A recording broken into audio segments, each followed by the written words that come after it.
पर मूंग की खेती सबसे बेस्ट जो समय है ना दोस्तों, वो है 5 मार्च से लेकर के 15 मार्च के बीच में आपको मूंग की बुआई कर देनी चाहिए यदि आप ग्रीष्मकालीन ऋतु पर मूंग की खेती कर रहे हैं। यदि फिर आप ज़्यादा लेट करते जाएंगे तो लास्ट में फ्लावरिंग सेट और दाना भरा में थोड़ी समस्या आती है। तो सही समय पर बुआई करें, तभी आपको सही समय पर आप कटाई कर पाएंगे। तो 5 से 15 मार्च के बीच में आप मूंग की बुआई कर दीजिए। यदि हम खेत की तैयारी की बात करें तो सबसे पहले अच्छी तरीके से 1 से 2 बार कल्टीवेटर को चलवा करके उसके बाद मिट्टी को भुरभुरी कराने वाली यंत्र रोटावेटर से अच्छे से मिट्टी को भुरभुरी करा लीजिए, एकदम खेत की तैयारी करा लीजिए। लेकिन सवाल ये आता है कि खेत की तैयारी के समय हमको कौन कौन सी खादों का प्रयोग करना चाहिए।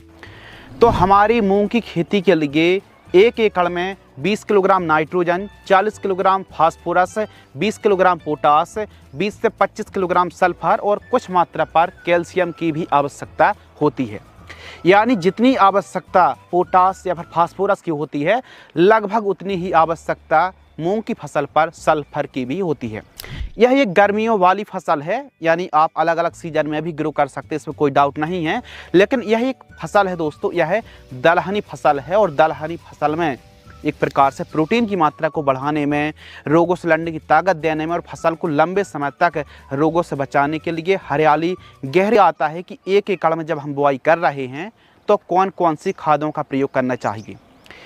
कम से कम 1 बैग 50 किलोग्राम पाउडर फॉर्म वाली एसएसपी को पूरे खेत में बिखेर दीजिए और बुआई के साथ आपको लेना है 25 से 30 किलोग्राम डीएपी खाद। बहुत अच्छा काम करने वाली है डीएपी 18-46, यानी नाइट्रोजन और फास्फोरस की मात्रा मिल जाती है। और हम इसके साथ ले रहे एमओपी म्यूरेट ऑफ पोटास लगभग 15 से 20 किलोग्राम। और वैसे तो एसएसपी में सल्फर पहले से मौजूद है, लेकिन इस फसल पर हम एडिशनल पर सल्फर का प्रयोग कर रहे हैं, जो कि बेंटोनाइट सल्फर लगभग 5 किलोग्राम। इनको अच्छे तरीके से मिक्स करके सीड्स की बात करें तो यदि आपके बहुत अच्छे खेत हैं, बढ़िया अच्छी पैदावार देखने के लिए मिलती है और अच्छा पौधा फैला में बढ़ता है, तो आप 1 एकड़ में 8 किलोग्राम से लेकर के अधिकतम 10 किलोग्राम मूंग की बुआई कर सकते हैं। इतनी सीड्स की रिक्वायरमेंट पड़ती है। 7 किलोग्राम में भी अच्छी पैदावार निकाली जा सकती है। लेकिन इसका मतलब ये बिल्कुल भी नहीं है कि हम 10 किलोग्राम, 15 किलोग्राम, 17 किलोग्राम 1 एकड़ में यदि ज़्यादा से ज़्यादा सीड्स की बुआई। इंशे लाइन की दूरी 22 सेंटीमीटर पर्याप्त है। जबकि गहराई की बात करें तो 1.5 से 2 इंच गहराई से ज़्यादा में आपको बुआई नहीं करनी चाहिए। पौधे से पौधे की दूरी 5 से लेकर के 8 सेंटीमीटर रखना चाहिए। तो इस प्रकार आपको बोनी करना चाहिए। लेकिन बोनी से पहले जो ज़रूरी है ना दोस्तों, वो है बीज उपचार। अब आज के समय जो लेटेस्ट बीज उपचार नाशक मार्केट में उपलब्ध हैं, जिसमें एजॉक्सीस्ट्रोबिन भी है, थाइमोथोक्सोम भी है और साथ में थायोफेनेट मिथाइल भी है। यानी एक ही बीज उपचार नाशक में लगभग 3 साल्ट दिए गए हैं। जैसे यूपीएल कंपनी की इलेक्ट्रॉन आती है या फिर सिजेंटा कंपनी की वाइब्रेंस इंट्रीगल। अलग अलग दवाइयों से बीज उपचार करने की आवश्यकता बिल्कुल भी नहीं है। 1.5 से 2 ml की दर से बीजों को उपचार करें और बुआई करें, बहुत ही नेक रिजल्ट देखने के लिए मिलेंगे। इससे होगा क्या कि काफ़ी हद तक मोज़ेक वायरस के प्रति प्लांट को बचाएगी, प्रोटेक्ट करेगी। हरियाली, जड़ विकास और फंगस से और खासकर अंकुरण बहुत शानदार होता है और फसल शुरू से ही अच्छी हरियाली रहती है। तो इसके लिए आप बीज उपचार यानी सीड्स ट्रीटमेंट करना बहुत ज़्यादा ज़रूरी है। मूंग की उन्नत और लेटेस्ट वैरायटियों की बात करें जो हाल ही के दिनों पर और कुछ सालों से बहुत अच्छा परफॉर्मेंस करती आ रही हैं, तो इन वैरायटी को, इन किस्मों को आप एक बार अवश्य ट्राई कर सकती हैं। जैसे कि बंसी गोल्ड के नाम से मूंग की वैरायटी आती है। ये भी काफ़ी बढ़िया वैरायटी है और काफ़ी पिछले सालों से अच्छा परफॉर्मेंस कर रही है। स्टार की 444 वैरायटी को भी आप ट्राई कर सकते हैं। सम्राट पीडीएम, जिसे 139 के नाम से भी जाना जाता है, और आईपीएम 410-3 जिसे सिखा के नाम से जानते हैं, और सूर्या 512 जैसी मूंग की वैरायटी को आप ट्राई कर सकते हैं। यह 4 से 5 किस्मों के बारे में बताया है। यह काफ़ी बेस्ट परफॉर्मेंस और बेस्ट रिजल्ट देने वाली। इनकी फलियाँ बहुत शानदार और लंबी आती हैं। ज़्यादा फलियाँ प्रति पौधा की रोकथाम यानी बीट कंट्रोल।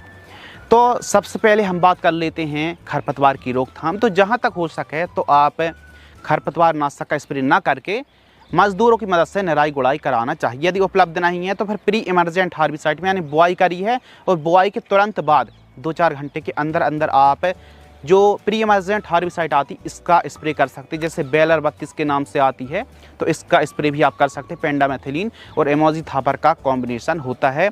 1 लीटर 200 लीटर पानी घोल करके तुरंत आप स्प्रे करके सिंचाई कर सकते हैं। इससे एक लेयर बन जाती है। 18-20 दिन के बाद ही आपको पहली सिंचाई करनी चाहिए। यानी कहीं कहीं पर बहुत ज़्यादा हल्की भूमि है तो आप 15 दिन में भी सिंचाई कर सकते हैं, लेकिन काफ़ी देर तक पानी को पकड़ के रखने वाली यदि सॉइल है तो कम से कम थोड़ा गैप बना करके पहली सिंचाई 17-18 दिन बाद 20 दिन बाद सिंचाई करें, बहुत अच्छे रिजल्ट देखने के लिए मिलते हैं। उसके बाद हमारी मूंग की फसल पर 10 से 12 दिनों के अंतराल पर हमको प्रॉपर सिंचाई करनी पड़ेगी। कहीं कहीं पर 3 सिंचाई पर भी मूंग तैयार हो जाती है तो कहीं कहीं पर 4 सिंचाई तक करनी पड़ती है।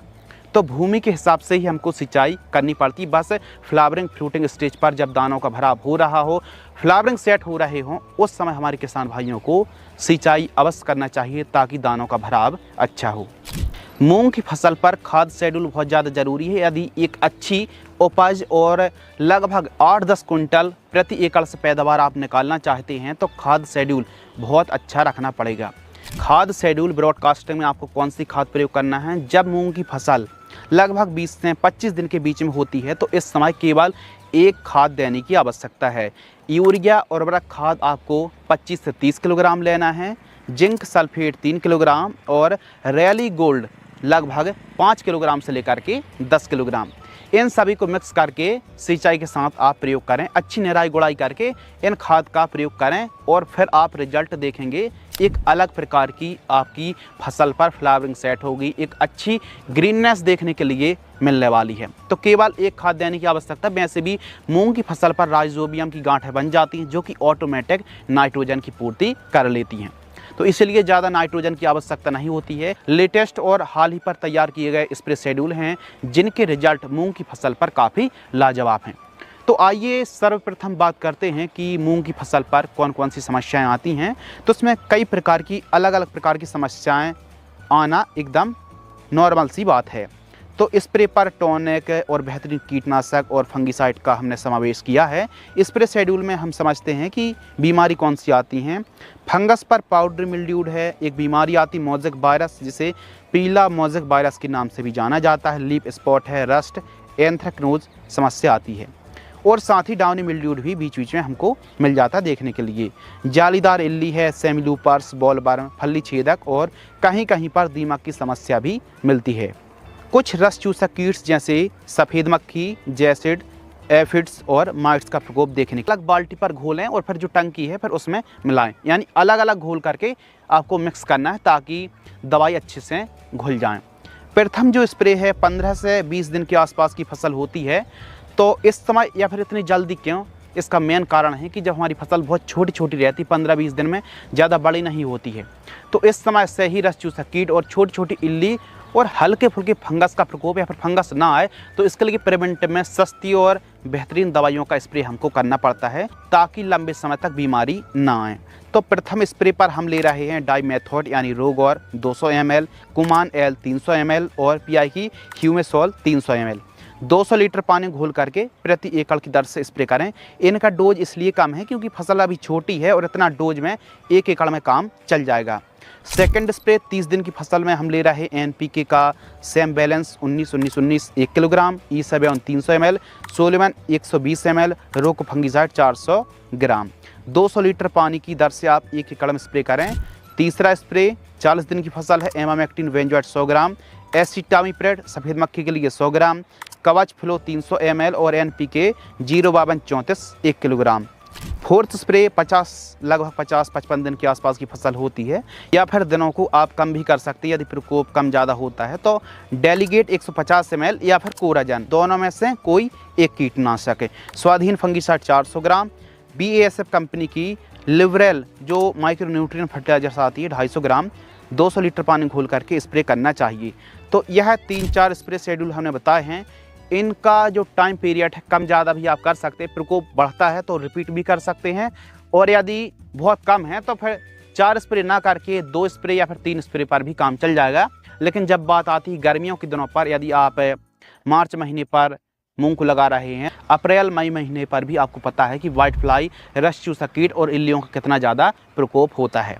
पत्ते भी धूप के कारण, अधिक टेम्परेचर के कारण तनाव में आ जाते हैं, तो टॉनिक इन सब समस्याओं से बचाने वाली है। प्रॉपर सिंचाई तो करनी ही चाहिए, इस प्रकार शेड्यूल आपको चलाना चाहिए। मूंग की फसल लगभग 60 से 70 दिन में तैयार हो जाती है और पैदावार यदि व्यवस्थित तरीके से आप खेती करते हैं, अच्छे बढ़िया तरीके से आप मैनेजमेंट करते हैं, तो 8 से 10 क्विंटल तक 1 एकड़ से पैदावार बड़े आराम से निकाल सकते हैं। लागत की बात करते हैं तो मूंग की फसल पर 1 एकड़ में 15,000-16,000 रुपये के आसपास 1 एकड़ का खर्च बड़े आराम से आ जाता है, कम से कम। तो मूंग एक ऐसी फसल है जो कम दिन में यानी मात्र 2 से ढाई महीने में तैयार हो जाती है। कम लागत वाली फसल है, तो आप गेहूं के बाद, मटर के बाद, आलू, सरसों या फिर अन्य फसलों के बाद भी आप मूंग की खेती करके काफ़ी अच्छी कमाई और काफ़ी अच्छी पैदावार निकाल सकते हैं, अपनी आय को और भी ज़्यादा बूस्ट कर सकते हैं। यदि सिंचाई के साधन बढ़िया हैं, अच्छे हैं, तो फिर गेहूं के बाद या फिर अभी रबी फसलों की कटाई के बाद यदि टाइम है, तो फिर आप खेत को खाली मत पड़े रहने दीजिए, उस पर मूंग या